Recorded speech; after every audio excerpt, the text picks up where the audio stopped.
Okay. Hello. This is Interviews with Dominic, part two. Today we're with Will. Hello, Will. Uh, Um, okay, to get started off, can you tell me about your background and how you got into the game? um, yeah, so I've been playing racing games since I was a kid. I got into Gran Turismo Christmas Day 2010.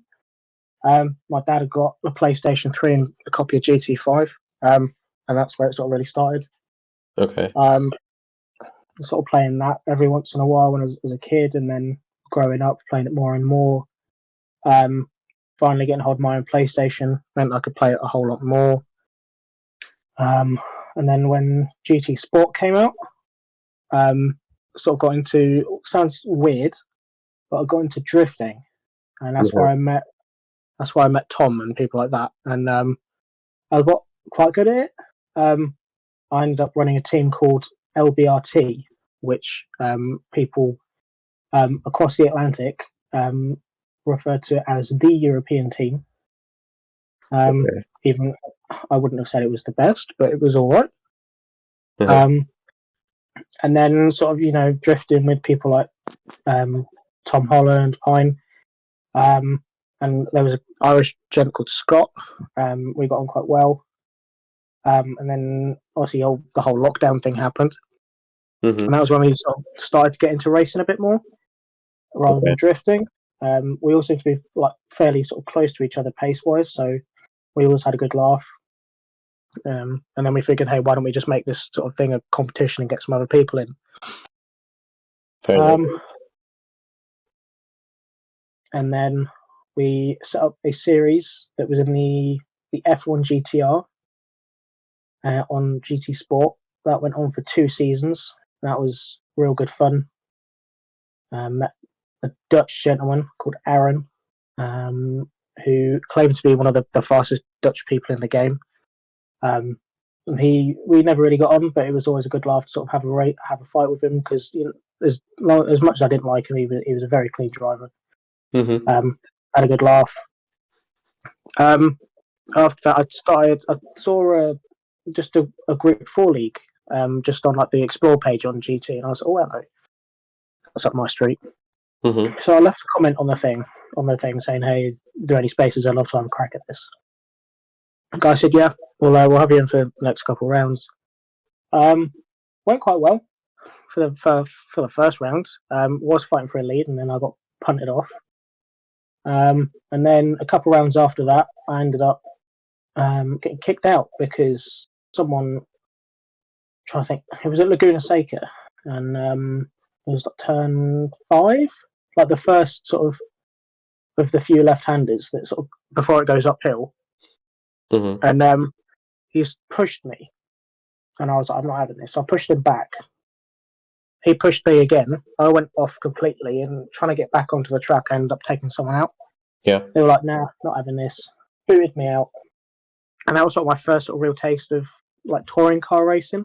Mm-hmm. And I sort of knew that I sort of had a bit more to sort of give. I reckon I could have won some of those races. So I said to myself, I'm going to do this again one day. Um, Ended up sort of just potting around some more of that F1 GTR series. I ended up winning that championship. Mm-hmm. Back in the days when I used to sweat the game. And then ended up running into the guys again who ran that Group 4 series. Yeah. And they said to me, we've got another series going. It's sort of like a junior series to this series that I was in. Yeah. And they wanted drivers, so I joined it. And then sort of midway through the season, the guy who was running that junior series fell out with the guys who were running the other series. Mm-hmm. So they sort of decided to split it. I ended up going with the guy who ran the junior series, and he sort of set up this big thing called Elder Sim Racing, Mm-hmm. or ESR for short. And they ran a BTCC series in Group 3 cars, and initially it was just in the Mazda Atenza. Mm-hmm. So me, Pine, and there was an Irish gent that I mentioned earlier, Scott. We all had a go in this series, and I lost the first season. I think it was by a point, Mm. and I really sweated out that last round. I spent almost 3 hours a day for a week practicing this track, and because I fumbled one of the races, it was 3 races. I fumbled one of them, won the other 2, and I just came up short. And I was absolutely kicking myself. And then for the next season, I was like, I'm not having this. I'm not having it happen again. So I practiced like hell for the whole season. Absolutely beat the shit out of everyone. Mm-hmm. Did it again the next season, and then they kind of got sick of me. So they broke their own rules in. They used to have their own sort of junior series for this, and basically you'd have to go up through the ranks of these junior series to be in the main series. Yep. And they broke their own rules and introduced this guy to the main series in sort of a bid to stop me from whooping everyone's ass. Yep. Didn't work. I beat him in probably one of the best championship battles I've ever had. Mm-hmm. And I think that was my last championship win till today, and that was early 2021. I'm gonna say March. So Okay. I haven't won a championship in 2 years. Okay. And then after that, they wanted to change the series from BTCC to this sort of like just another generic Group 3 series, and I hated that. Mm-hmm. And I was like, I don't want this. I want to go back. I like touring car racing. It's sort of it's elbows out. It's proper racing. It's an absolute blast. Yep. And so I said, me and Pine, and then Ryan, who I'd met in the BTCC series. Mm-hmm. We set up our own thing, which was GTRC and the WTCC, which is the World Touring Car Championship. Mm-hmm. Obviously took elements from the 2 series that I've been in before. I preferred the Group 4s. I thought they were much better for racing. But then I enjoyed the format of 3 races, or 3 sort of sprint races, reverse grids, bit of chaos. It was a good laugh. First season there weren't many drivers, Mm-hmm. but sort of over time we got more and more popular. People found us. They had a crack at the series. Some people hated it. Some people really liked it. So you got the Halex guys, for example. Yeah. Dominic Thiessen, or Sick Individuals as he's known. He joined us. He enjoyed it. Ended up bringing a few other drivers, Jordal van der Speck or Pekka, and then Ruben Sorreo, to name a few. Mm-hmm. And sort of over time, Pine brought his own people from his own team, and it sort of got bigger and bigger and bigger. And we sort of when GT7 came out, mm-hmm. It was when we realised that teams were quite a big thing. Yep. And so in an attempt to sort of get more people to join us, we said we'll do a teams championship. Mm-hmm. So we had a huge influx of all these teams. So we had it was BNR, Halex was a proper team. We had our sponsors On the Edge Motorsports. They joined us. Mm-hmm. They had their own team. Who else did we have? Obviously, Team Spirit, etc., etc. And despite we had. Do you remember GT7 when it came out? It had so many teething issues. Yeah. But despite that, it was one of the best championships I've ever raced in. 4 people in the final race having a chance at the championship was incredible. Mm-hmm. Despite all of these issues with GT7.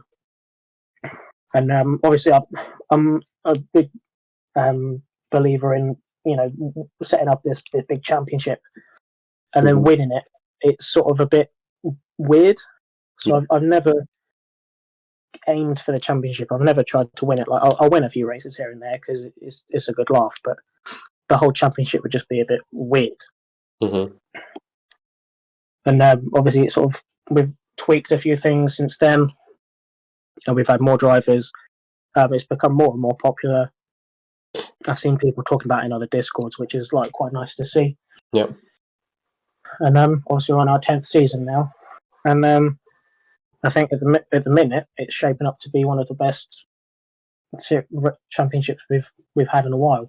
I mean, you won one of the races, for God's sake, so yeah, it's nice to see sort of everything kicking off, and that's where we are today. Yep. Okay. Well, that's enough of like you personally, right? Well, I say that, but then I'm gonna ask more questions about you. So you said that you were gonna like, are you planning to win the championship? I wouldn't say plan for it. I'd say I'm going for it. Uh-huh. I'm gonna try and win it. But you know, real life comes before video games. So if I end up missing a few rounds, then I'll lose it. But Mm-hmm. I'm gonna have a go. You know, racing the likes of Tyler Davison, the Halex guys, Ruben Soraya again, racing Pine, just racing everyone again. I've missed it. Yeah. Being sat in the midfield in the previous season that I raced in, and then having a season out of just watching everyone have this brilliant fight all the time. Mm-hmm. I hate just watching. I want to be part of it. Yep. So I'm gonna go for it, and fingers crossed I can. But if I do, it's going to be the last time I try. So. Are you planning to enter any more leagues or like change GTRC at all, or planning to like stick with it? Yeah, I'm always up for trying different leagues. I think it's always good fun to sort of see what other people are going for. You've got MRL, Rick Debris, who runs the Group 1 series or the multi-class series. Mm-hmm. I did have a go in that.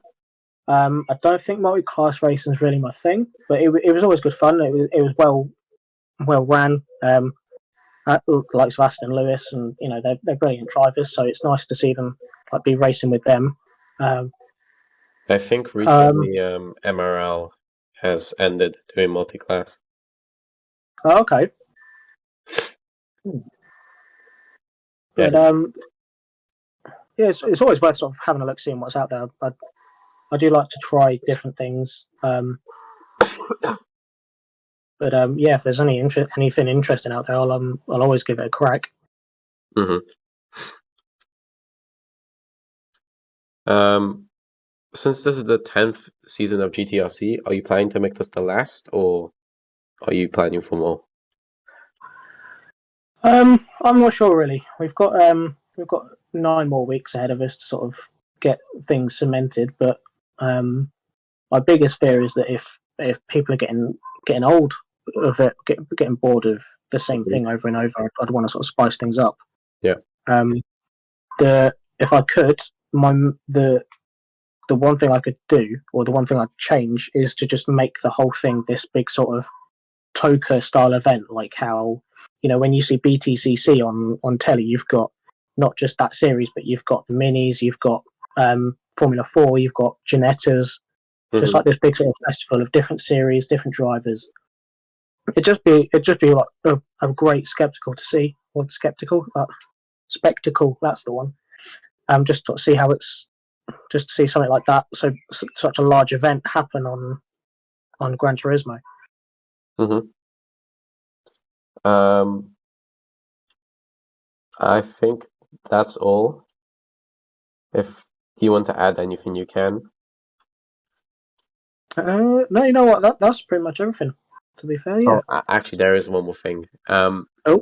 If people are planning to do what you are doing right now, what advice would you give them? Stick with it.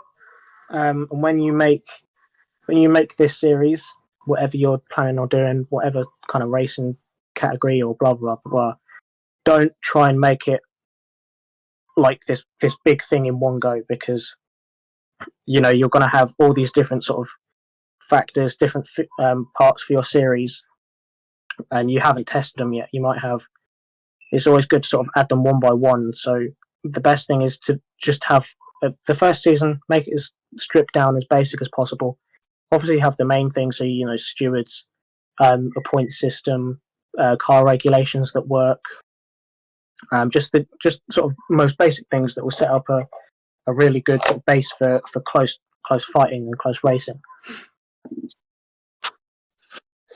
All right. Thank you for your time today. I'll leave you be now. Yep. Thank you. Thank you, mate. No problem. Well, what? Yeah.